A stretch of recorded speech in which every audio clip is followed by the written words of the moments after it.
and welcome to the Commissioner's Oversight of Policing Services. It is dead on 6 o'clock.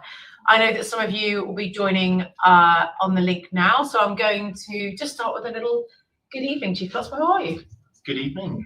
Very well, thank you. Good, good. Okay, so this is the second Commissioner's Oversight of Policing Services that I've done with Alexis Boone, who is our Chief Constable. You started on... Back in August 2025. That's right, yeah. So it's been what? It's been 4, 5, 6, 7 months now. So right. So just to let you know the format of this evening, thank you so much to all of you who have submitted the questions in advance. It's been really helpful, and it's really informative for us to know the things that you're interested in. We've had a lot of questions this evening, and I've got them here. So I'm going to start with some of those pre-submitted ones. But just before we get into that, because this is what your questions are centered around, very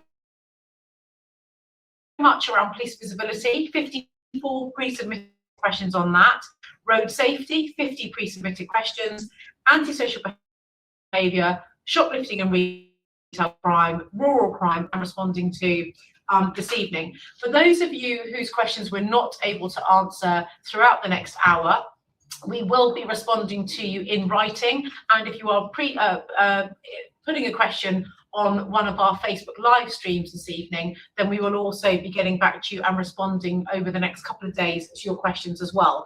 For anyone who does have an individual case and specific circumstances that it's not appropriate to be sharing on the comments on the Facebook pages that the Facebook live event is running from this evening, you can send us an email with casework to OPCC, Office of the Police and Crime Commissioner, opcc@hampshire.police.uk, and we will post that email address for you on the respective Facebook pages as well.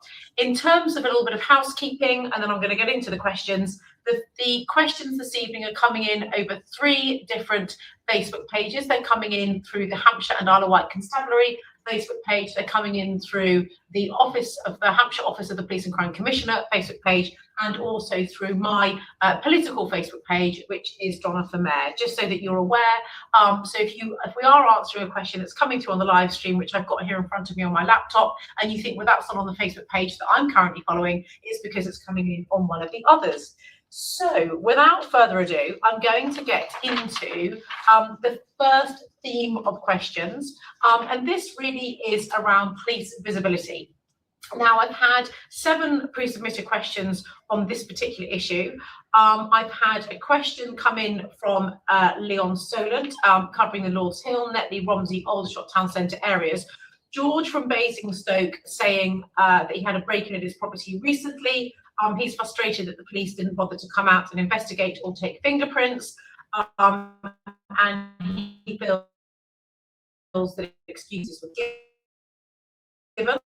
Lorraine from Sandown says that she works in Sandown, the Isle of Wight. Historically, the town has benefited from a visible police presence and police engagement from the local people. I had Jackie from Fareham talking about police officers spending time in A&E. She saw 6 officers at a recent trip to A&E that she made, sat there for 5 to 6 hours with drunken and or drugged members of the public, and she doesn't think that's a good use of police time. So this all leads into police time being used on things which are perhaps reducing their visibility on the street. So Chief Constable, can you talk to me about this priority and your thoughts and feelings around it? Yeah, no, absolutely. Thank you very much, and really, really good questions. For us, a visible presence in communities is extremely important. We know that you want to see us out there, you want to be able to engage with us, talk about what's concerning you, and then see us actually take action as well. So we know it's really high on your agenda, it's high on our agenda, and it's something we will continue to focus on.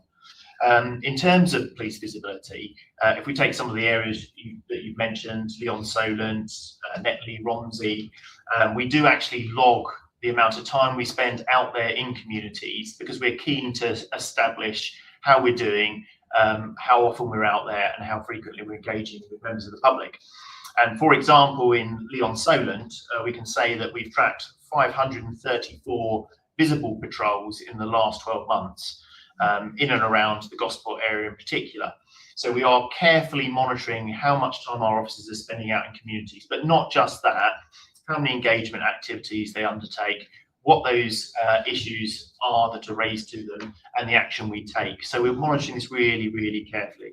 Of course, we're out visible on the streets, but there are other ways that we are visible as well, I would say. For example, we've got our local bobbies who are contactable, and they're all named on our website, so you can find them and engage with them about whatever issue you wish to. We also have a guarantee that if you contact us, we will respond to you. We'll be responsive within 72 hours if you contact us through that neighbourhood portal. And we had about 875 contacts, so we are actively responding in person, out there and online to you all the time. But we also have surgeries, we have drop-in sessions. We are trying as much as possible to be in amongst you and deal with the issues that concern you. In relation to the gentleman who was concerned about his burglary, I'd love to hear more details specifically about that, but our pledge is in line with one we've had for a very long time, that we will attend all burglaries of a dwelling, a home, and that we will do our best we can to investigate it and solve it. So it should be a very rare occurrence when that happens. My officers are absolutely clear that it's a priority for us, and we will get there, investigate it, and deploy where appropriate forensic capability to examine those scenes and identify offenders. So if more detail is provided, we can probably have a look into that one, but it's our pledge that we will attend those burglaries of a home. Yeah, thank you very much. And there is a real difference, isn't there, between a residential burglary Yes. and a non-residential burglary. So Yes. an outbuilding, which is counted as a non-residential. But actually, the good news is that residential burglary rates have dropped 17% over the last 12 months, and non-residential burglaries, commercial premises, things like that, have dropped 13%, with some great success rates of some of the prolific offenders in this area being locked up and being given, substantial prison sentences. Questions come in from Maria online. This is about a more general question. She says, is there anything that's going to be done about people that are going around with face coverings on, committing crimes? There are so many. And what about bike thieves? Some of those being identified numerous times, but nothing seems to be done. So face coverings are really difficult, aren't they? And we do know from the protests, things that are going on in London at the moment, like what's the legislation on that? Well, very much you can put conditions in around face coverings in terms of public order, and you can deal with it there. But in general, day-to-day so someone out on a bike with a balaclava on, so what I would say, if you've got that circumstances, our officers will immediately think that's quite suspicious and a little bit different. They will assess the circumstances, the situation, what the person's doing, what they're targeting, what they're focused on, and then they will conduct potentially a stop and search of that person to see what they've got. Have they got articles that are going equipped to steal things?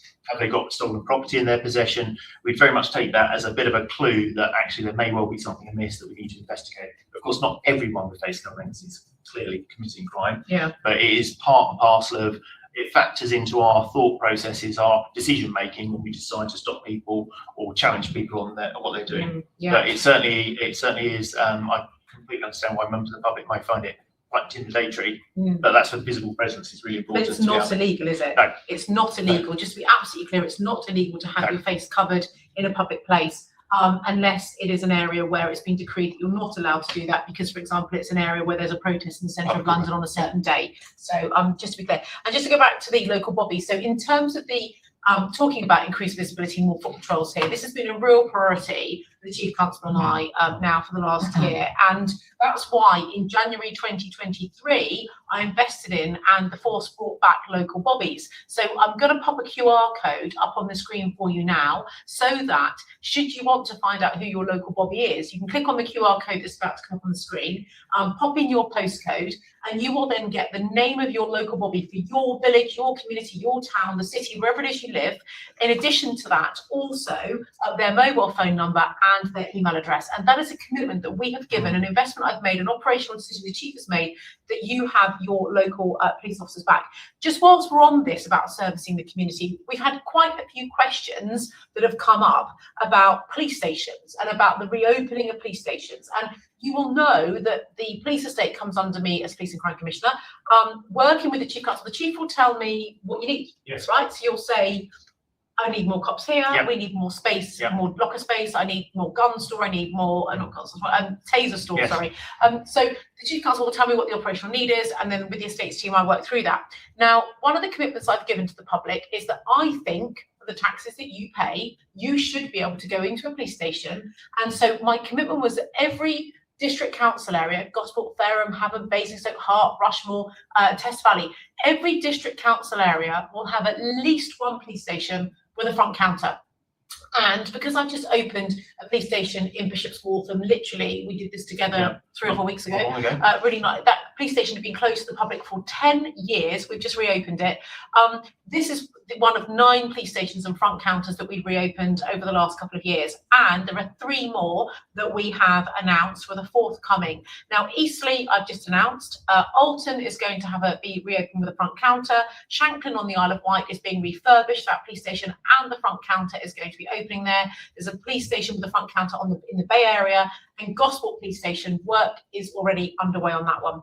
So for your officers, good news, I hope, out for the public. It absolutely is. And going back to that visibility point, opening police stations and front counters within our community is part of that visibility, isn't it? That you've got somewhere to go and people to talk to who are local, who understand the issues, who can support you locally. So we're advancing into communities, is the way I would put it, where other forces are not advancing and removing front counters and closing police stations. That's not the case here.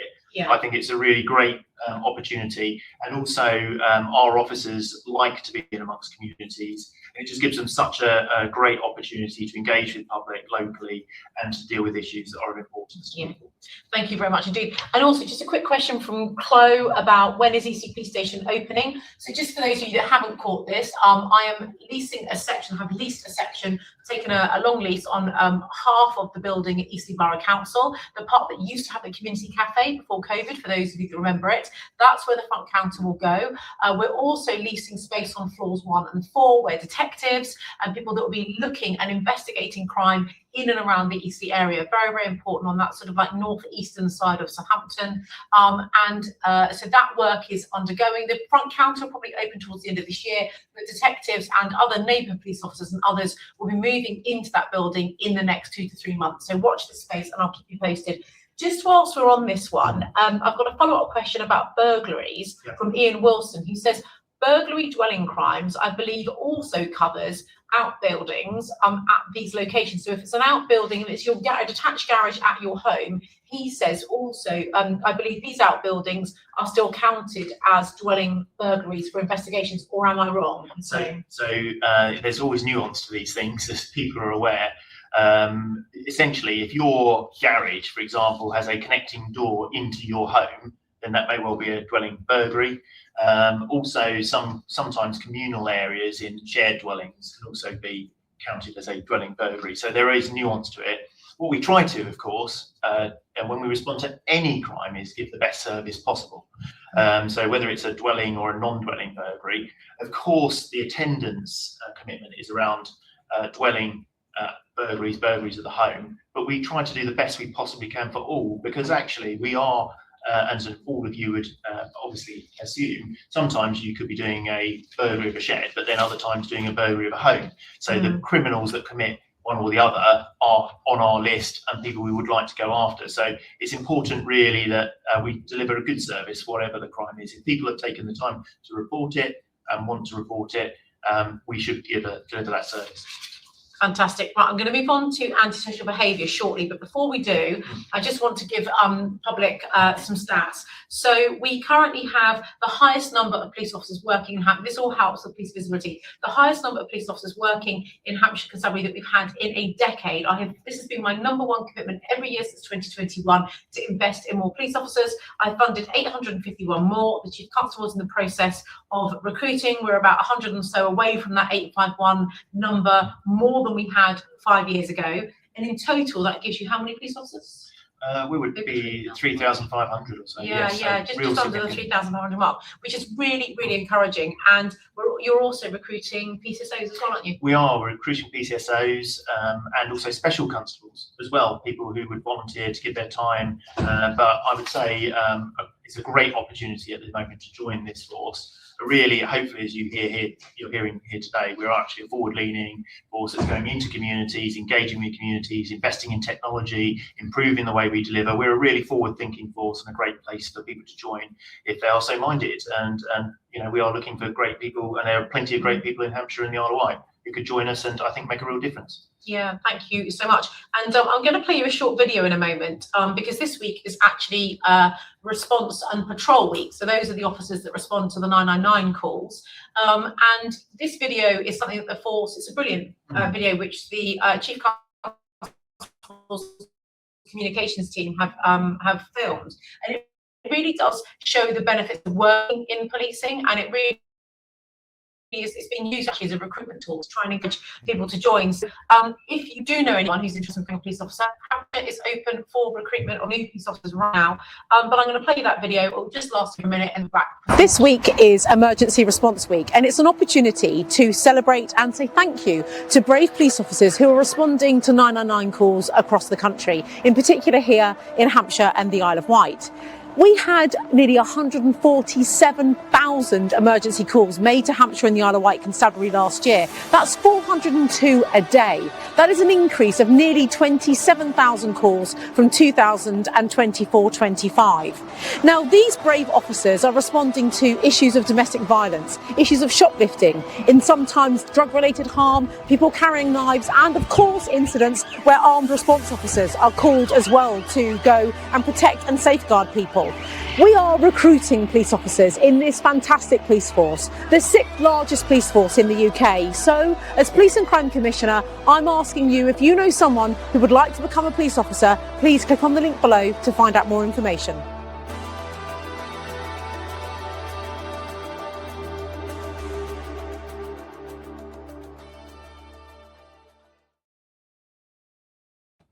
Right, okay. Moving on then to antisocial behaviour. We've had lots and lots of questions around this. Antisocial driving. We've just come out of the Easter holidays. Rachel from Southsea says, when are you going to start cracking down on people taking drugs, particularly in public spaces? The police appear to have no interest in cautioning people.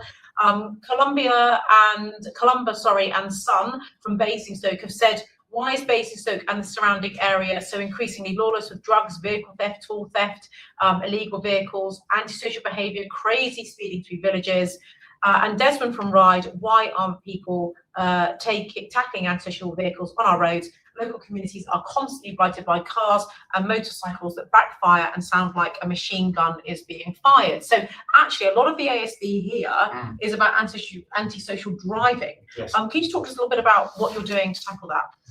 Yeah, no problem at all. So I would say in terms of road safety and driving and antisocial behaviour, we have our road policing team who are out in hotspots that we've identified through intelligence, through data, through reporting from members of the public about their concerns in particular locations. And they're deploying and they're disrupting and they're dealing with people who are using their vehicles to cause concern to communities and to be antisocial. Basically, last year we had Operation Chromium, which still runs. We had about 200 offences dealt with last year, nearly £10,000 worth in fines, 49 cases progressing to court, and we had lots of disqualifications. So we are actively pursuing antisocial behaviour in our communities through the use of vehicles. Of course, we're also seizing vehicles all the time to take them off the people that are causing the problems. But we also have some really good enforcement tools at our fingertips, from ANPR cameras to CCTV that we use to identify the issues and tackle them. But I appreciate for lots of communities it is an area of concern, which is why we focus on it and we pay a lot of attention to delivering in those areas. Yeah, thank you very much. Good updates there. And I know that over 2,200 speeding offences are recorded by your officers every single year, and we know that there are over 1,250 accidents, people injured, I should say, sorry, or not killed. Thankfully it's injured and not killed actually on our roads each year. So it is a big priority. Now, in my police and crime plan on your behalf, this is a legal document that I have to write and publish it with the Home Office, and it sets the it's a document that helps to shape the local policing priorities for the Chief Constable. And there are three big focuses in the police and crime plan that are new new from previous ones. So police visibility, more police, all of those things remained, opening police stations. But the 3 new focuses from 24 to 28 in that period of my term of office was cracking down on shoplifting, tackling rural crime, and road safety. And there's a whole load we're going to do. And at the end of this topic on driving and speeding and other bits and pieces, I'm going to play you a short video to just show you a little bit about our recent road safety summit that we have held literally a few weeks ago. But can you just talk to us a little bit about electric scooters? I've had quite a few questions come in. Vic from Andover, what is being done about the perpetual menace and illegal use of scooters? Jeffrey from Portsmouth, what is Hampshire Constabulary doing to stop this escalation of e-scooter riding? Well, of course, Portsmouth is one of the areas that has an official e-scooter scheme run by the council, but I guess he means the illegal ones, the unauthorised ones. And Stephen from Portsmouth, why do the police not confiscate and destroy any other scooters which are seen illegally riding on public highway with no insurance? Well, we do, but the chief will fill you in on that now. Yeah, I think as technology's developed and these e-scooters become ever more prevalent, they can be, in the wrong hands, absolutely dangerous to members of the public and can cause serious injuries to the rider and members of the public. So we do recognise that and take that very, very seriously. In the last year, we seized 500 e-scooters and e-bikes, which is a phenomenal amount of work. But we do target this, and our neighbourhood policing teams are looking out for people who are on the pavements, who are riding them dangerously, to seize them. We do actively take action here. We've done a recent operation where we seized 13 only the other week. So it is an absolute constant priority for us. Of course, what we need a bit of help with, of course, out there is parents. Please don't buy these scooters for your children. They can be extremely dangerous, but we will continue to take action and obviously welcome reports of where people are using them, either to cause disturbances or cause issues for the public. We want to hear about it because we will take action. Yeah, and just over 2 years ago, I signed a contract with Silver Lake Garages based in the Mingong Valley in the middle of Hampshire to enable the police to crush electric scooters and cars that are also being used for road racing, drag racing, donutting around roundabouts and other things. And at the end of this session this evening, in just over 40 minutes time, I'll be sharing a video with you, an update of the force crushing vehicles. So if you're interested in this, please stay until the end, until 7 o'clock, because you will get to see that video and it's really worth watching. But I'm going to play you, as I say, a short video in a moment about the Road Safety Summit. But before we get there, just to say that through Upcrush, the electric scooters that the Chiefs team have seized over the last recent months, over the last 12 months, over 41 electric scooters have actually been seized. And often this is when it's linked to drugs supply particularly. But just a couple of other bits. I have given out a community grants round over the last 3 months of £340,000, which is funding equipment to go towards projects like tackling speeding, so the community speed watch scheme with the gun that you hold and you flash it at people when they drive past, those that are on tripods as well. So we've got more community speed watch schemes operating across Hampshire and Isle of Wight, a lot of them in our villages, than we've ever had before, which is great news. And a huge thank you to our volunteers who do that for us across the county to try and make roads safer. I have invested in a number of what we call SID signs, speed indicator device signs, about £3,500. Lots of parish councils and other community groups have bid in for those, and I have funded those. If you want to know how to bid in to my anti-social behaviour fund, go to the Google Hampshire Police and Crime Commissioner, go onto my website and you'll see it on there. I've also announced speed cameras and the return of a fixed speed camera, a yellow fixed box speed camera. And there are 5 locations across the county that the Chiefs Road Policing Unit said these roads are really dangerous and we want to have fixed cameras here. So I'm using public money to put those in. What I have done, however, is said to other parts of the county and the Isle of Wight, if you want a yellow fixed speed camera in your community through your parish council, your town council, or a group of residents, you should be going and speaking to your local council about this. A bid can come in, the police will do basic checks on it, but subject to a couple of very small checks, you can then fund that yourselves if you want to. Now, they're about £90,000. I do have a pot of up to £20,000 that I could give you towards that, but the rest of the money would be for your parish town council or your district borough council to help you with that.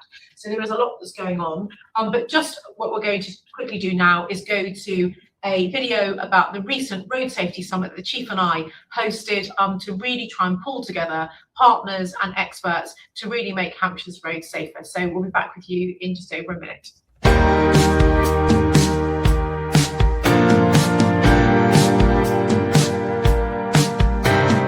Well, it's the end of the day at the Roads Policing Conference that we've held here at the Ageas Bowl at the Hilton in Southampton. It's been fantastic. We've had Highways Authorities, Highways England, we've had the Roads Policing Unit, we've had parish councils, borough councils, road safety campaign organisations, as well as the National Police Chiefs Council lead on roads policing also being represented here. The Chief Constable has announced a new proactive roads policing team that are going to be going after people who are recklessly and carelessly driving, and we've gone from the fatal 4 from a policing perspective to the fatal 5, with the Chief saying that careless driving is now something that the Roads Policing Unit are specifically going to be focused on.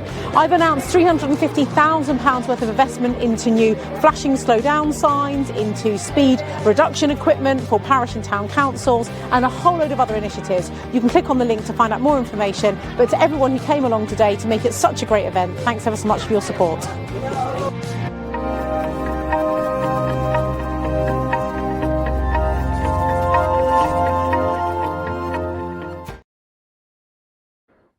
Right, we're going to move on quickly to rural crime for a few minutes, and then I'm going to move on to serious violence, and they will probably be the last two big topics, and then I'm going to be taking more questions that are coming in through the live stream. So I'm still covering those pre-submitted ones right now, but in the second half an hour, we will be moving into the ones coming in through the live stream. I have taken a few of those so far. So rural crime then, we know that there is a real concern with rural crime. We know that people that live in rural communities often feel a bit more vulnerable. I've had a question here. Yvonne from Church Crookham says, what are you doing about the youths killing ducks and birds with catapults? Well, catapults are constant issue in rural communities. And a question that's come in from me, how do we lobby for increased funding for Country Watch to stop poaching and hare coursing and driving through crops? It's not safe for an individual to patrol at night on our own. Do the police lobby for stronger sentencing for hare coursing, and how can we lobby for this? That was an anonymous question. I'm feeling that might have come in from someone who might work for Humphrey and the Isle of Wight Constabulary, as it's talking about the patrolling at night. My answer to this one is that we have invested in more vehicles, more drones. This morning, I've signed off a contract for £25,000 to go into into rural communities for drones to be used and shared with landowners, farmers. They'll be deployable, and they'll be an asset that the rural policing team are able to use. We did introduce the Rural Crime Task Force last June. The Chief will talk to us about that in a moment. And I have recently, in the last 4 or 5 weeks, announced a contract for something called Eyes On, which is an app that is being shared at the moment on an invitation-only basis by the rural policing teams with landowners, farmers, other key rural stakeholders, so that they can share information, upload crimes, upload CCTV, make witness statements, get everything going on the app to get it into the rural policing team's inbox quickly to really back-to-back face charging decisions and bring criminals to bear. So in terms of the vulnerability of rural communities and your priority and what you're doing, can you just talk us through that? Yeah, I was just going to, no problem at all. I was just going to address the issue of catapults because let's just face it, the legislation in this area is very, very weak and not as strong as it should be. And I know yourself and MPs are lobbying for a change in legislation. So I do feel for Yvonne reporting about the ducks being targeted by catapults. But where we identify these issues, we do ensure we engage and we enforce.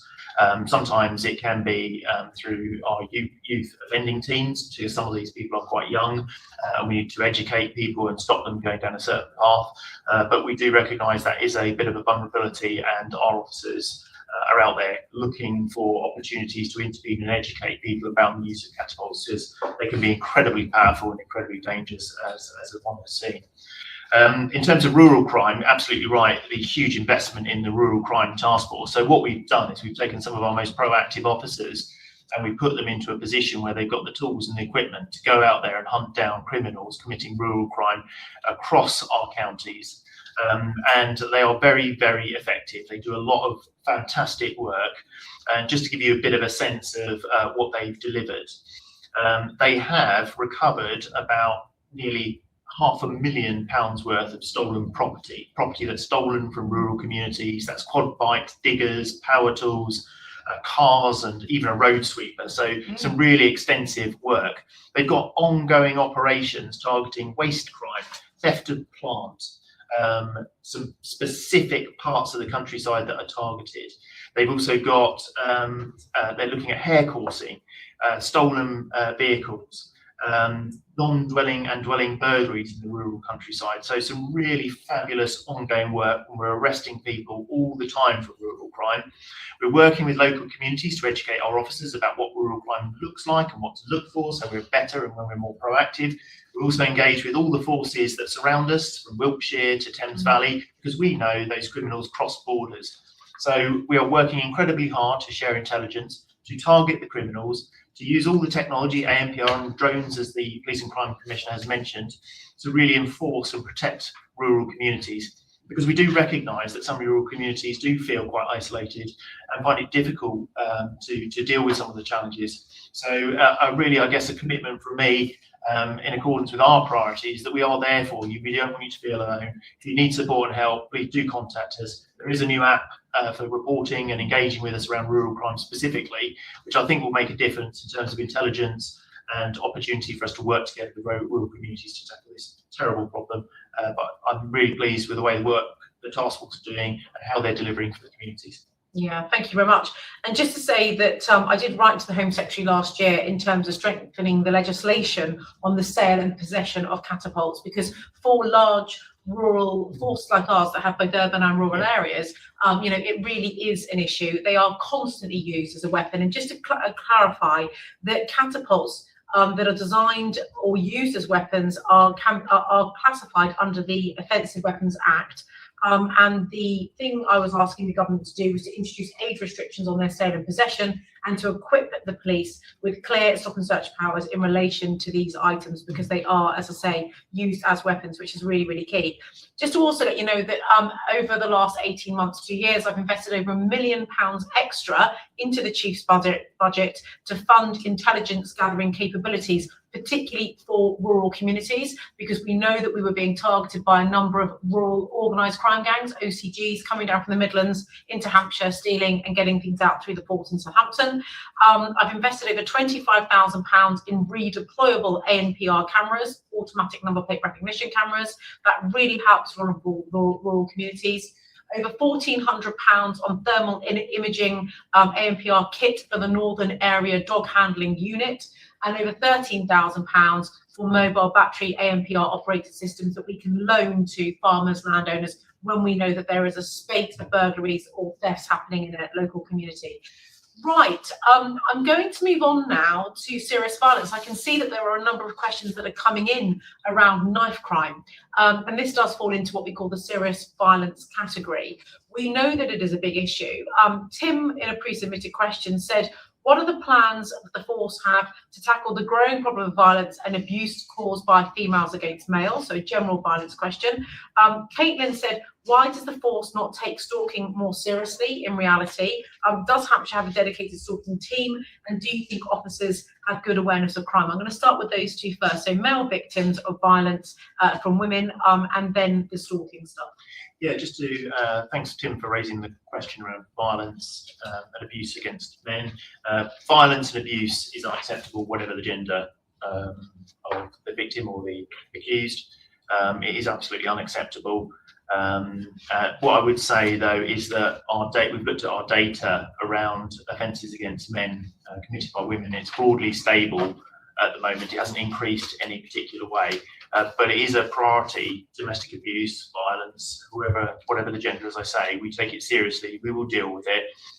We will prosecute where it's appropriate, and we will also look at supporting people through diversion schemes to divert them away from violence, which the PCC funds as well. So I think, just to give you that commitment, we will enforce domestic abuse prosecutions where whoever the victim is.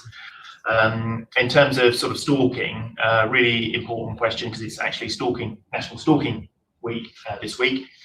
We do have specialists in this area, so we have a lead for the force, and we have people who are specially trained to look at crime reports and identify behaviours and patterns and activity that might be stalking, and provide advice to officers, so they can seek stalking prevention orders, or they can seek other measures to disrupt the individuals, or get the right evidence to be able to prosecute people for stalking, because it's an insidious crime that is really unnerving for people, hence why it's taken so seriously, and also the sentences are significant. We do take it very seriously. We've increased over the last 18 months the amount of stalking protection orders that we've sought, and we will continue to do that. We're never complacent around this. There's always more work to do, but we really are working hard to make sure we target stalking activity. Research shows that people who stalk are dangerous individuals who can go on to commit more serious violence as well. So we are really focused on these who can help support victims, and also support us when we're taking forward prosecutions. Yeah, okay, well, thanks very much. And what I've got here is Maxie Wilson is saying, what is being done about knife crime in Southampton? Kids are literally posting on their Instagram their weapons, and that kids will get stabbed, but why are the police waiting until someone is stabbed and not arresting for carrying? So I guess that's really about stop and search. And then Kaylee, these are all sort of quite themed together. Kaylee is saying knife crime, sexual assault or harassment along with drug dealing are just everyday occurrences in Southampton. Things are becoming so brazen nowadays. 8 p.m. last night there was a knife incident. The city is absolutely out of control. Well, of course, we've got the clear hole build, which perhaps you could explain in a second. So Southampton from Maxie Wilson around kids and Instagram and what's being done. Kaylee around Southampton again. Kerry says kids carrying knives is more dangerous, not tackling knife crime. How many more kids have to die because of knife crimes? It is important. It is more important than electric scooters. Well, I agree with you there. Did you want to maybe just cover those points around Southampton and the wider issue? What I'd say first of all is knife crime is extremely serious, and it can ruin lives, as we see reported on the news, and listening to the stories of victims and families. It really does. It remains with people for the rest of their life, the consequences. We have actually had a 9.6% reduction in knife crime this year compared to last, which is quite significant. And a lot of that is to do with targeting the right offenders, using stop and search in the right way, because every knife off the street is a knife saved. And I would say that my officers are extremely proactive, particularly in the town centres, but also elsewhere, where we know that knife crime can manifest, targeting the right people through using intelligence, using community contacts to make sure we can remove those knives from people. So they work incredibly hard, they're incredibly proactive. We have a violent crime task force, a dedicated task force that we deploy across the counties to target particularly difficult areas. That's a sergeant and 10 officers, and their sole role is to tackle violence and particularly knife crime. And they are very, very effective. But of course, the Police and Crime Commissioner mentioned Clear Hole Build in Southampton. So what this is a really multi-agency partnership approach to tackling crime. So the first part and stage of it is in and around St Mary's and surrounding environments. Literally just started in the last week. Just started. So the idea is actually we target individuals who commit crime in that area and we clear them. So we're talking about not just street dealers and people on the street, but actually the people that provide the drugs who cause concern within the community in a wider sense. We clear those people, we deal with them, we tackle them, we disrupt them, we prosecute them where possible. And then using our neighbourhood policing teams, and working with partners, we look to hold it. So keep the criminals from coming back. Because often when you clear an area, if you don't hold it, it just re-emerges and people then are facing the same misery that they previously faced. And then the idea is to work with our partners, the council, to improve the environment, to invest in the area, to support people, to help the vulnerable. So it really is a long-term plan that is sustainable, that will deliver real difference for communities. I can guarantee you, after the end of the phase of build, people will see that real difference, and I think it will make an incredible difference to people's lives, quality of lives, the opportunity for their children, the safety that people feel in amongst the streets, in around those areas. So it's a fantastic initiative. It's really, we've got to hold on and keep our resources focused on it and deliver for the people. But it really, it's been proven over many cities in many locations that it works really effectively as long as it's delivered in partnership. It started in Merseyside, didn't it? Because of all of their sort of gang sort of crime they had there. Yeah. And the first one we did was actually in Gosport around 18 months ago, and there had been a couple of prolific heroin dealers living in council flats, absolutely blighting the lives of people that lived in their council blocks, and working with the housing associations, working with the local authority, police obviously working with health partners. There was a closure order put on the property. The person was evicted. They are now in prison, as it happens, and it's been a great piece of work, and I'm so grateful it's happening.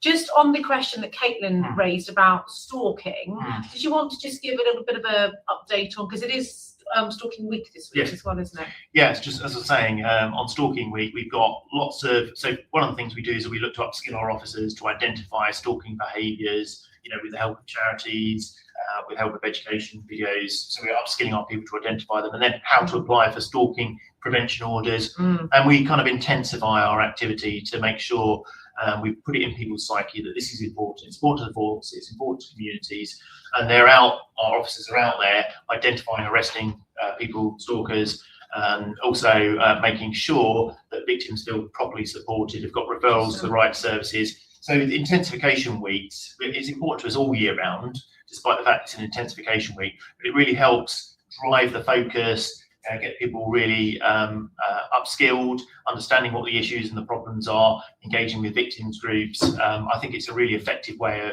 of producing a plan for the long-term disruption of stalking and making people feel safe.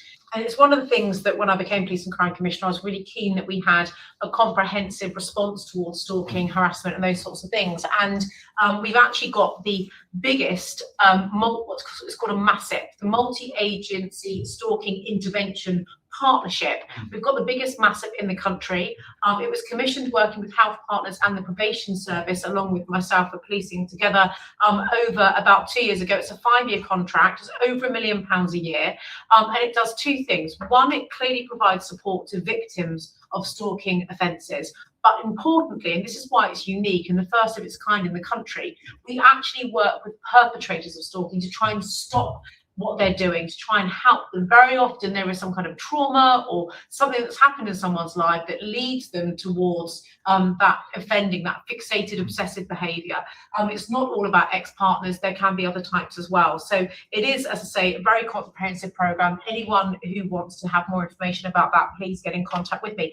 I'm also going to pop up on the screen now a QR code for knife surrender bins. So because we've had so many questions about knife crime, and I am pleased to say that actually violence with injury was down 2% over the last year, and possession of offensive weapons across Hampshire and the Isle of Wight is actually down 8% over the last year, with stop and searches really continuing, and the chief's police officers are out there doing that, particularly with people who are known to be habitual knife carriers and people involved in drug-related harm and crimes. So the QR code is going to come up on the screen, and this is for knife surrender bins. So if you know of someone or are someone who wants to surrender offensive weapons, perhaps swords that have now been declared as being illegal to keep in your home without a permission or a license to have them, you can go into certain police stations, and we have locked knife surrender bins, which you can pop it into, no questions asked. It's like a giant wheelie bin. You pop the knife in and you can walk straight out. You don't have to speak to anyone or give your name or anything. So we are really encouraging people to dispose of knives and bladed articles in a safe and controlled way, and that is the way to do it. So I'll pop the QR code on the screen. Right, I'm going to go back to some of the questions now. We've got just under 20 minutes left. We've had loads and loads of questions coming in. If you are just joining us, please do keep your questions coming in through one of the different Facebook pages that you're joining. Any of the questions that are submitted that we don't get through during the hour, will be responded to in due course, either by email for those that have emailed in or through the Facebook pages for those who are submitting the questions. So just going back to a couple of the questions that we have got here. Brenda's talking about there's been an increase in vandalism, shoplifting in West Town in Hayling Island. Is there any way you can please give some reassurance to Hayling Island? Yeah, I think that sounds. I'm not aware of that full increase, so I will be speaking to my team to make sure they are. I'm sure they are on it. Business crime is really important to us. Part of the policing crime plan, but also one of our major priorities. We're working hard we're going to be working very hard over the summer to make sure we reduce that crime. But we will look at that. We will give you some assurance around that. But we are visible. We are out there. Please approach and report things to us, and we will tackle and deal with it. But I'll give you some. I will go back and speak to the team and make sure they're aware and they can deal with any issues you've raised. If you want to get in touch with us, as earlier, you'll see there's the QR code for your local bobby, so you can make direct contact for them and they can talk you through the local plans and what they're doing to address those specific issues, or contact your local district commander. But we will make sure that people are aware and give you some reassurance around that. But we are out there, we are on Hayling Island, we have mobile patrols, we have officers out on the street, PCSOs and PCs. So please do approach us, talk to us about the specific issues, and then we will tackle it. And you've got a brilliant local bobby on Hayling. He is so well known, and he's based at the local library. We've got a neighbourhoods office there, as well as working up to Havant Police Station as well. But please get in contact with him. He's so visible, and lots of the community members and councillors on Hayling Island know the local bobby there really, really well. And just to say that I've just funded Brenda some new CCTV for Hayling Island. I think it went up last week. It's down by the beach huts where you've got these car parks right by the little memorial that's on the seafront. And it's the CCTV has been sighted on the public toilets just as the left as you drive into the car park. So I am aware of the antisocial behaviour. I'm aware there was an arson attack on those toilets 2 weeks ago as well. I did go down on Easter Monday and meet with the Beach Hut Association and talk to them about crime down there too. So moving on, we have got a question here about begging in Southampton City Centre from Michael Ross, and what is being done about begging on the suburbs of Southampton. Well, of course, begging is actually an issue that the councils are tackling with their community wardens, because it is something that the councils can and should be dealing with. But from your perspective? Yeah, I think begging can cause lots of, people avoid the areas where beggars are begging, and people get concerned about the behaviour sometimes of begging. So where it kind of escalates, we do deploy and we will intervene. We will also engage with people who are out begging, to make sure that we understand who they are amongst our communities. We will do checks. We will reassure ourselves as to their safety of communities with having these beggars in and around their areas. But we'll also make sure that we refer to other agencies to support people, to help them get a foothold and a start in life, to support them in ways that we can't. But we are always on the lookout for are there risks or are there issues in relation to begging, and we will take action where we can. But certainly there are other services that should support people out begging in our communities. Unfortunately, there is a little bit of a rising trend across the whole country, so it's something we're vigilant around.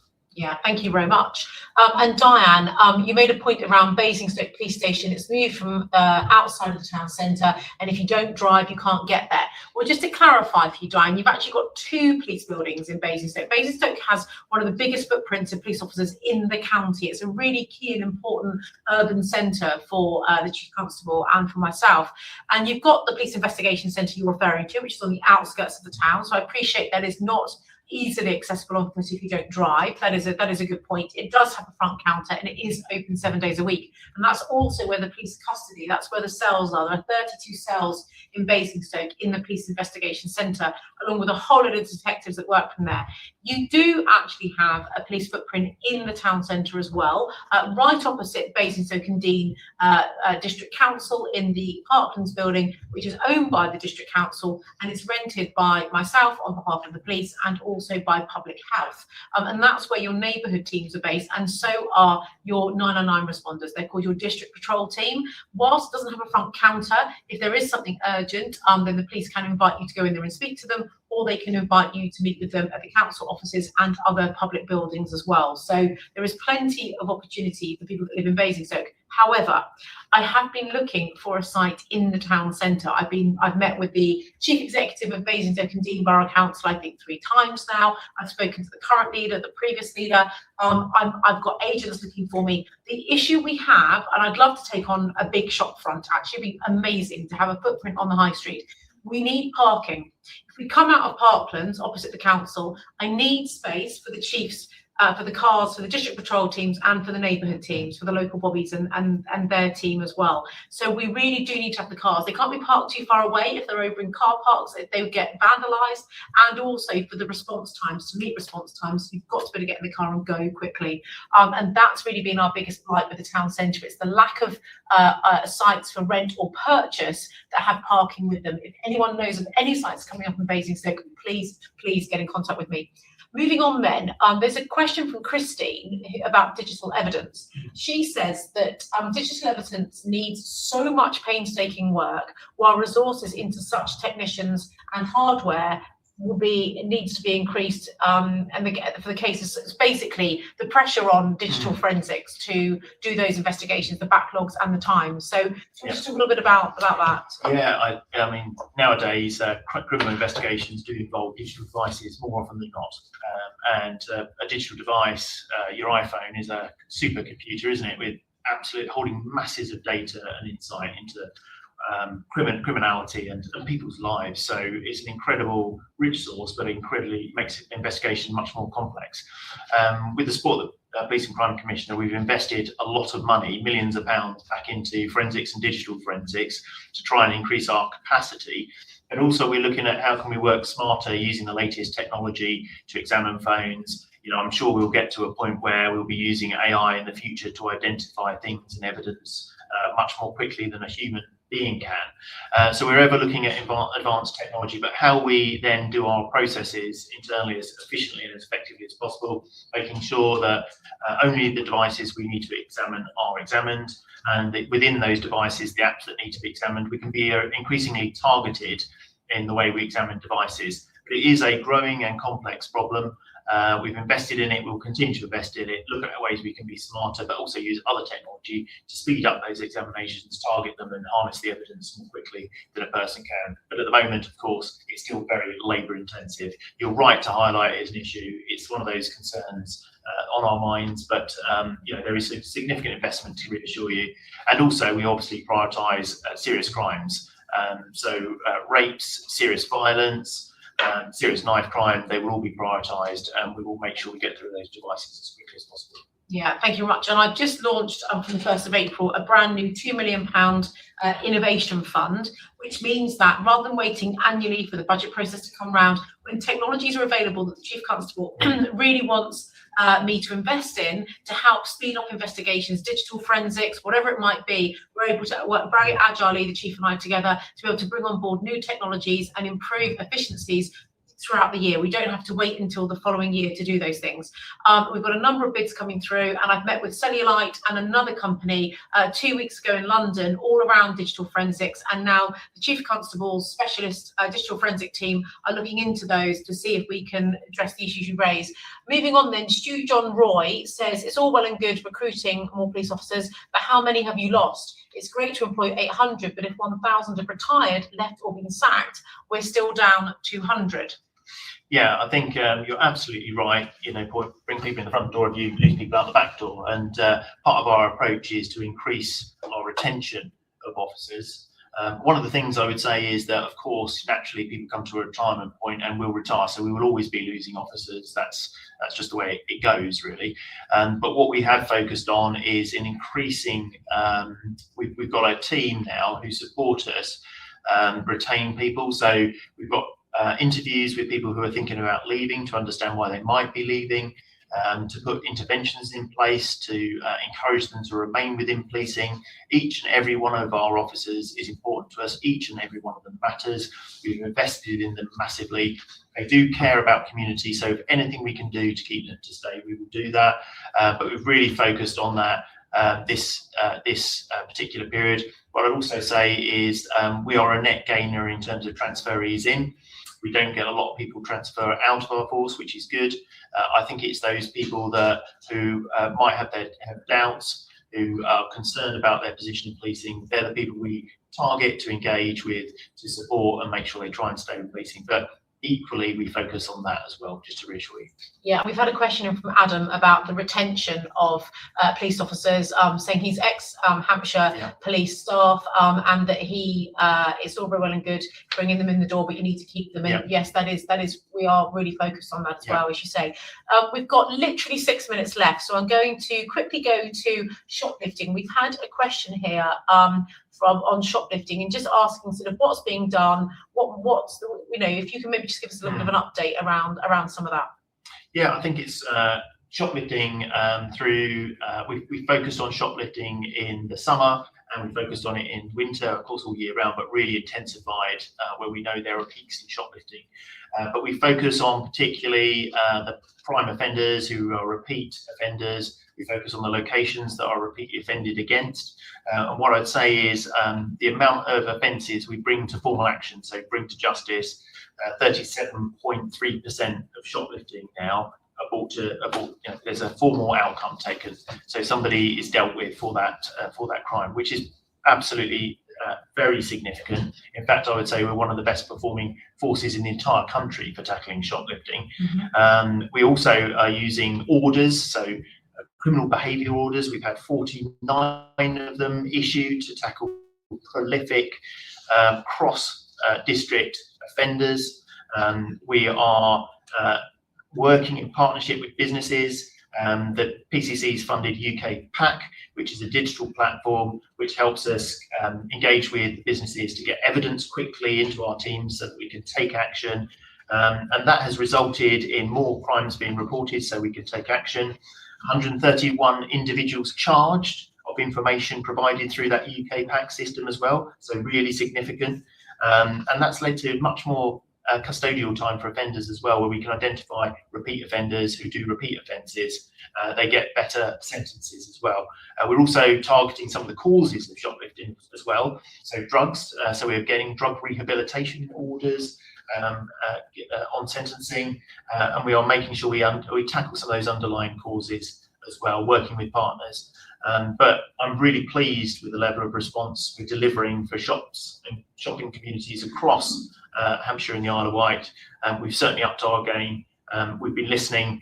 We've heard what the high street businesses are saying and what you're saying, and it's important we tackle it. I mean, shoplifting is a signal crime that if you let it get out of control, other things can get out of control. So I think we're getting it under control with thanks to the businesses, partners, and support we're getting.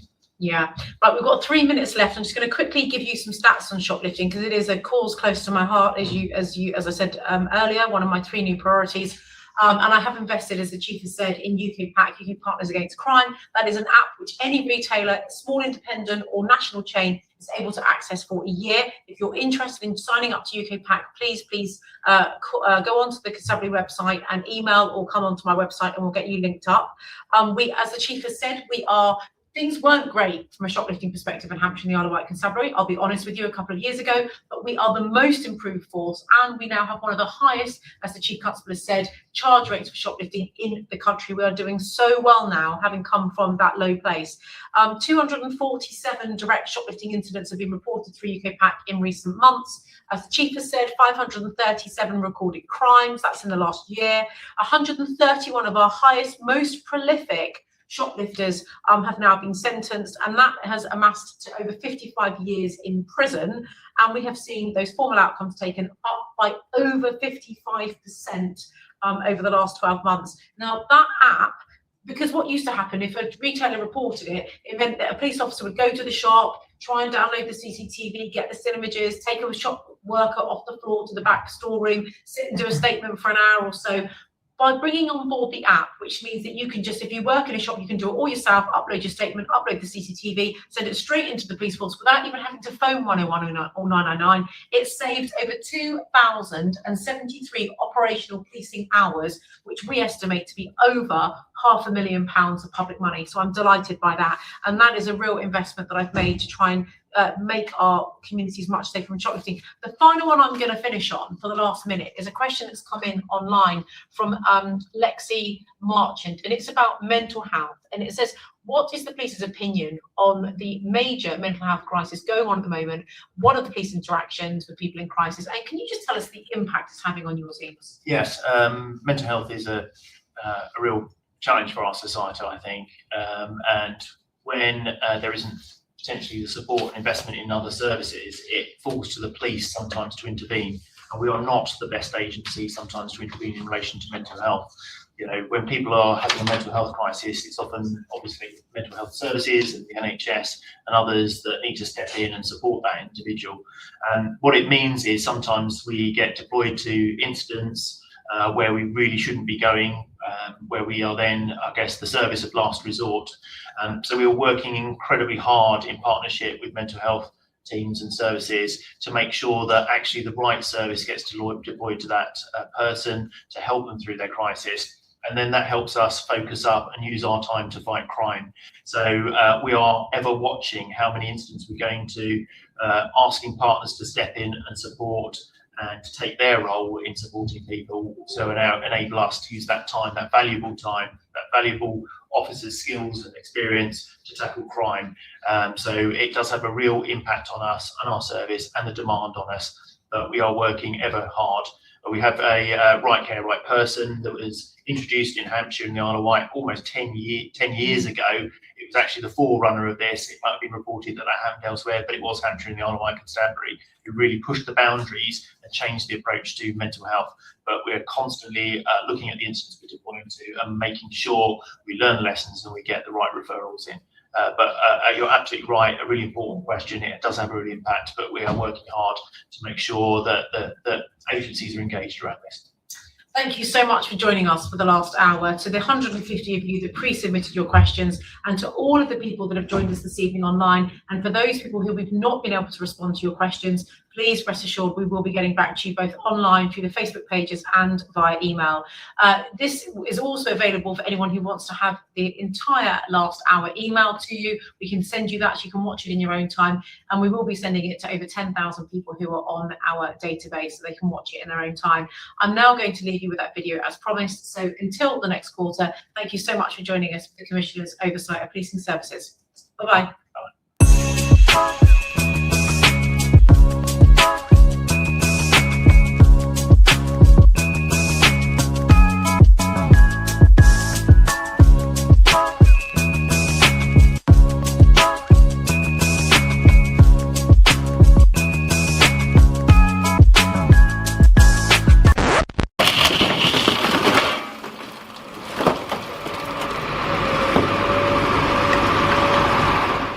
This car has been the subject of a police investigation, and now the police have the permission to crush it.